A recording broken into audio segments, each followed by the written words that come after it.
Class, this is a lesson about uh, fonts. Fonts to avoid and maybe fonts to consider. So we'll start with the fun stuff, fonts to avoid. And of course, you're going to see Comic Sans is on there. I'm not a hater of Comic Sans, and it's fun to make fun of it, and it's just become a cultural thing. But it is overused and in all the wrong places. It's a PowerPoint font. Honestly, you never see it in a comic book. It's not. It's loosely based on The Watchmen and Dark Knight, but it's one I would probably avoid it unless you're being ironic, perhaps. Brush scripts abuse. It's the script font from um, on your computers. So it's any in fact any script fonts that come with your computer you probably want to avoid because they just get overused. I actually use this font quite a lot when I worked in screen printing. It's great for like softball teams and things like that. You put a good little swooshy tail on the end. So it has its place. Arial is a knockoff of Helvetica, so I'd rather go, it's like a new Coke. I'd rather go with the original. So I would use Helvetica. But honestly, a lot of people would put Helvetica on this list as just like Comic Sans. It is an overused font. Zapfino, I hate this font. I hate the ascenders and I hate the descenders even more. That's my personal preference. So, in my class, you might want to avoid Zapfino. Papyrus, that's the famous font from the movie Avatar. So it's one you might want to avoid. Hobo, yeah, I would avoid that. Definitely want to avoid curls. It's just don't mess with it. I say avoid Myriad Pro, the saltine cracker of fonts.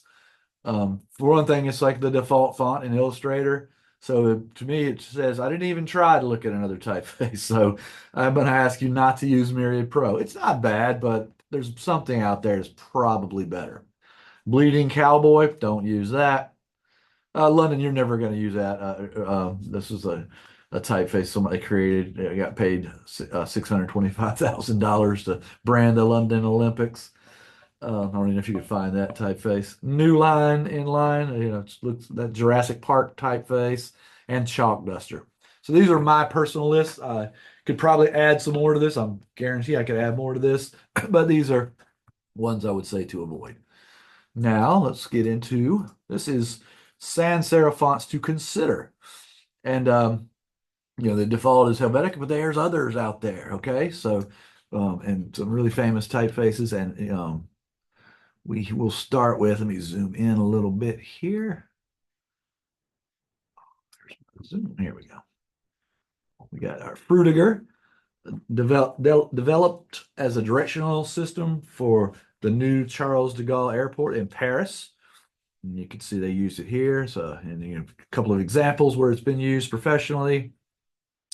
And so, sans serif fonts are probably the group of typefaces that look most alike, but they definitely have some differences about them. You got Interstate. I really love this one. It's a personal favorite of mine. And some things have been used. This is the big up and comer is Gotham. It's but giving Helvetica a run for its money. The font that won the White House. This is the font that they use on the Obama poster. I really love this typeface. Gil Sans, it's got a little more human quality to it. It's not the same weight all around. If you look at the differences in the G's here, one of the 20th century's earliest sans serif fonts, a very British typeface. I always associate this with England. Definitely Futura, one of my favorites, based on geometric shapes that became representatives of visual elements of the Bauhaus design style. Futura has a perfectly round O to it, has really sharp points to it. Oh, excuse me. Okay, so now getting Franklin Gothic book, something to consider again, and I'll let you read through that. Verdana, great typeface developed for the digital era. What's it? This maybe by Matthew Carter. Yeah, one of the first on-screen fonts. I think maybe this was used by Microsoft as their default font, something like that. Den, beautiful typeface. And for more, if you go to this here, I can't remember, it's 30 best sans serif fonts. Check that out. Okay. Serif fonts to consider. Garamond. This to me, I always think about this as the book font, classic based upon typefaces. I would use this in favor of Times New Roman personally, but great typeface. So classic. And of course, we have got to have Times New Roman on there, developed by the New York Times.